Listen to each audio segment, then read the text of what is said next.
The salt air stunned my nostrils as I stood on the weathered porch of what my mother-in-law Catherine had dubbed Emily's Folly. The old beach house creaked in the wind, its faded blue paint peeling away to reveal the history beneath. My inheritance from Great Aunt Emily had been met with mockery from my husband's family.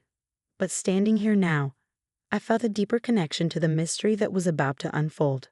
"Anna, darling," my mother-in-law's voice dripped with false sympathy during last week's family dinner, "you really should just sell it. The property taxes alone will eat up your teacher's salary." She adjusted her tennis bracelet, a gift from her latest Mediterranean cruise. "Though I doubt anyone would pay much for that eyesore." My husband James had shifted uncomfortably in his seat but said nothing. He never did when his mother was on one of her tirades about my unfortunate background. After all, I was just a high school history teacher who had married into the prestigious Campbell family. What did I know about property management? But Great Aunt Emily had known exactly what she was doing when she left me the old Richardson Beach House. "You'll understand its value," she'd written in her will. "You always saw the stories behind things that others missed." Now, 1 week after that uncomfortable dinner, I stood on the property that had caused so much family drama, waiting for Dr. Sarah Chen from the State Historical Society. Her email yesterday had been cryptic but urgent. "Found something in the archives. Need to verify in person. Don't tell anyone yet." The crunch of tires on gravel announced her arrival. Dr. Chen emerged from her car clutching a leather portfolio, her eyes already fixed on the house's Victorian architecture. "Mrs. Campbell," she extended her hand. "Thank you for meeting me on such short notice. Please call me Anna." I led her up the creaking steps. "Your email mentioned a discovery." She nodded, following me into the grand foyer where dust motes danced in the afternoon, light streaming through salt-stained windows. "What do you know about this house's history?" I ran my hand along the ornate banister. "It was built in 1876 by the Richardson family. They were merchants, I think. The house passed through several owners before my great-aunt's family acquired it in the 1940s. Sarah smiled, opening her portfolio. "That's the public history. But yesterday I found these." She pulled out a stack of yellowed photographs and documents. They were misfiled in the state archives, hidden away for decades. My historian's heart quickened as I examined the first photograph. It showed the house in its prime, a magnificent example of Victorian architecture with a widow's walk overlooking the Atlantic. But it was the people in the photo that caught my attention. A group of figures huddled on the porch at night, some carrying bags. "Look at the date," Sarah pointed. 1852. I frowned. But the house wasn't built until 1876. That's what the public records say. She spread more documents across the dusty dining room table. But these tell a different story. The Richardson Beach House wasn't just a merchant's home, Hannah. It was a key station on the Underground Railroad. The world seemed to shift beneath my feet as the implications sank in. But that would mean the house is at least 20 years older than officially recorded. The Richardson family deliberately obscured its age and history to protect its secret. She pulled out architectural plans. "Look at these hidden rooms, concealed passages, all designed to hide people escaping slavery." My hands trembled as I examined the plans. Suddenly, all the house's quirks made sense. The oddly placed closets, the unexplained crawl spaces I'd discovered during my initial exploration. "There's more," Sarah continued. "The house didn't just shelter people fleeing north. It was also a meeting place for abolitionists, including several prominent historical figures. We found correspondence suggesting Frederick Douglass himself may have stayed here." I sank into a dusty chair, my mind racing. "Why are you telling me this now?" "Because developers have been pressuring the city council to approve demolition permits for this entire stretch of beachfront. 3 major hotel chains are competing for the property." She met my eyes. "If this house's true historical significance is verified, it would not only be protected from demolition, but would qualify for substantial preservation grants." A knock at the door interrupted us. Through the wavering glass, I recognized James's sister Elizabeth's sleek silhouette. "Hide these," I whispered to Sarah, helping her quickly gather the documents. Elizabeth had a habit of reporting everything back to her mother. "Anna?" Elizabeth's voice carried through the house as she let herself in. "Mother sent me to talk sense into you about this dump. There's a developer offering." She stopped short seeing Sarah. "Oh, I didn't realize you had company." Dr. Chen from the Historical Society, I said smoothly. Just a routine property assessment. Elizabeth's perfectly plucked eyebrows rose. Historical Society? Please tell me you're not wasting time trying to save this place. The land alone is worth millions to developers. Think about what that could mean for you and James. I caught Sarah's slight head shake. The house's true history needed to remain secret until it could be properly documented and protected. Just doing my due diligence, I replied. You know me, always interested in history. Elizabeth sighed dramatically. Mother's right. You never could think practically. We're having dinner at their house tonight. Do try to dress appropriately this time. With a final disdainful glance at the house, she clicked her way back to her Mercedes. After she left, Sarah and I spent hours documenting everything. Hidden compartments in the library paneling. A concealed staircase behind what I thought was a linen closet. Initials and dates carved into basement beams by people waiting for their journey north. How long until we can go public with this? I asked as the sun began to set. I've called in our top preservation experts. They'll be here tomorrow to begin documentation. Once we verify everything, she paused. Anna, this isn't just about saving a building. This house represents a crucial piece of American history. The grants alone would be substantial, but more importantly, it could become a museum, an educational center. I thought about Great Aunt Emily's words. You'll understand its value. Had she known? Had this secret been passed down through generations? Tonight's going to be interesting, I murmured, watching Sarah drive away. I had to sit through another family dinner, knowing what I knew, keeping this monumental secret while enduring their condescension. But for the first time since inheriting the house, I felt not just defensive, but proud. This place had helped people find freedom. It had sheltered those fighting for justice. And now, in its own way, it would help me find my freedom from the Campbell's constant judgment. I locked up carefully, patting the solid wooden door that had welcomed so many to safety. Your story will be told, I promised the old house. Just not quite yet. As I drove to my in-laws' mansion for dinner, I thought about all those who had passed through the Richardson house seeking freedom. Tonight, I would channel their courage as I sat through one more evening of subtle insults and not-so-subtle manipulation. Let them mock my inheritance. Let them call it worthless. The truth would be revealed soon enough.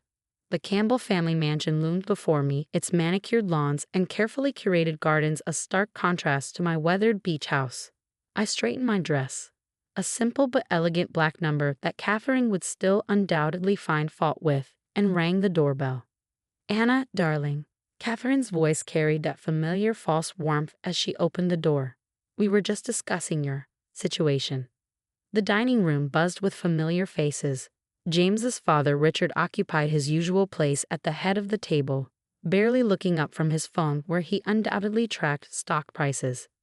Elizabeth and her husband Brad sat to one side, while their cousin Margaret, a real estate agent, gestured animatedly about something.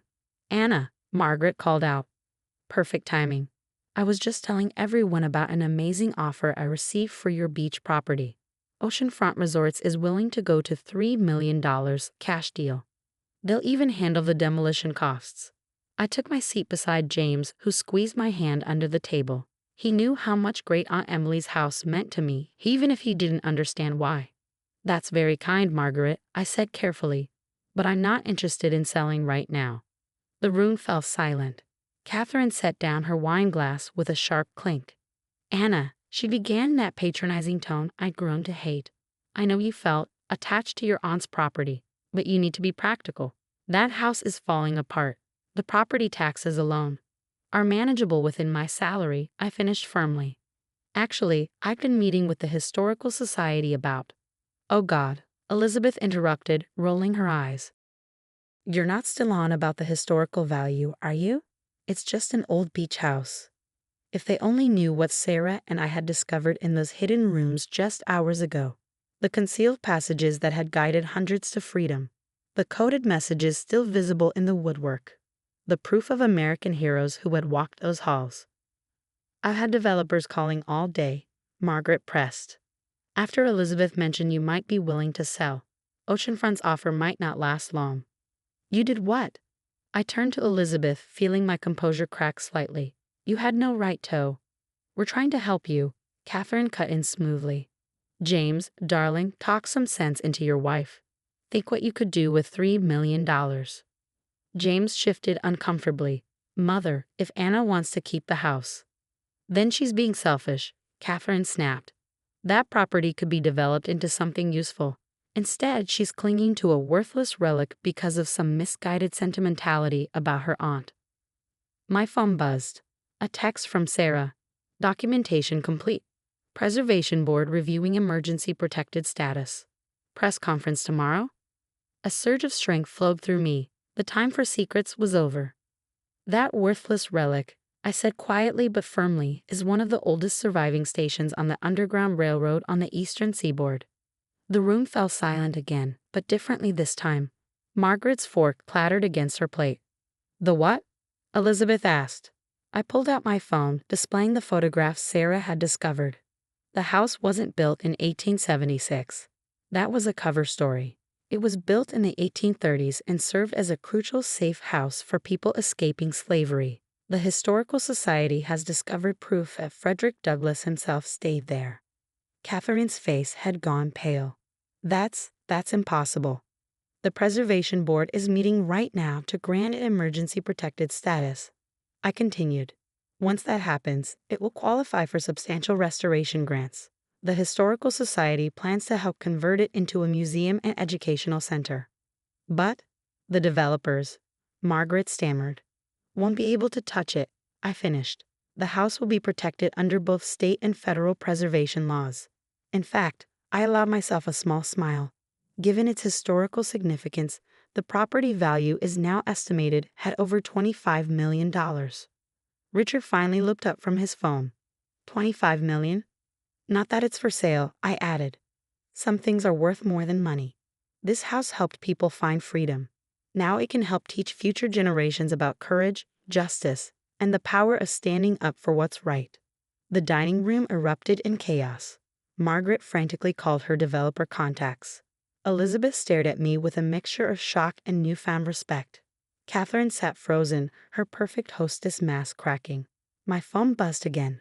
Sarah had sent a link to the Preservation Board's decision. The Richardson house was now officially protected. James looked at me with wide eyes. You knew about this when you inherited it? I shook my head. Great Aunt Emily knew its importance, but she kept the secret to protect the house. She left it to me because she knew I understand its true value. I met Catherine's eyes across the table, not just its price tag. The next few weeks were a whirlwind. The press conference revealing the house's history made national news. Preservation grants and private donations poured in. Historians and researchers arrived to document every detail of the house's role in American history. Catherine tried to salvage her social standing by suddenly becoming the house's biggest supporter. My daughter-in-law is doing such important work, she would tell anyone who listened. We always knew that house was special. I let her spin her stories. The truth was in the house itself, in its hidden rooms and secret passages, in the messages carved into its bones by those who had passed through seeking freedom. We opened the Richardson House Museum exactly 1 year after my dinner confrontation with the Campbells. The restoration had been painstaking, preserving both the house's historical features and its secrets. Each room told a story, of courage, of hope, of the fight for justice. On opening day, I stood on the same porch where I had once felt so uncertain, now addressing a crowd of hundreds. Journalists, historians, and descendants of those who had found shelter in the house gathered to honor his legacy. This house, I told them, represents more than just architecture or history. It represents the courage of those who sought freedom, and those who risked everything to help them find it. Its value isn't in its walls or its worth to developers. Its true value is in the stories it tells and the lessons it teaches. James stood in the crowd, beaming with pride. Over the past year, he had found his own voice, standing up to his family's materialism and supporting my vision for the house's future. Even Catherine had eventually come around, though I suspect the house's newfound prestige had more to do with it than any real change of heart. After the ceremony, I found a quiet moment alone in the library, running my hands along the panels that had once hidden freedom seekers. A photograph of Great Aunt Emily now hung on the wall, her knowing smile watching over the room. You were right, I whispered to her image. I did understand its value. The Richardson house continues to tell its story. School groups tour its halls, learning about courage and justice. Researchers study its secrets, uncovering new details about its role in history. And sometimes, on quiet evenings when the sun sets over the Atlantic, I sit on that weathered porch and think about all those who passed through, seeking freedom, finding hope. Catherine still occasionally makes comments about what the property could have been worth to developers. But those comments don't sting anymore, because I know now what Great Aunt Emily knew all along, that some inheritances are worth far more than money, and some houses hold treasures that can't be measured in dollars and cents. They hold our history, our stories, our lessons about right and wrong. And sometimes they hold the power to change not just our lives, but our understanding of who we are and what we stand for. The beach house that was once mocked as worthless now stands as a monument to courage, a testament to the power of preserving history, and a reminder that true value isn't always visible at first glance. Sometimes, like freedom itself, it must be discovered, protected, and shared with the world.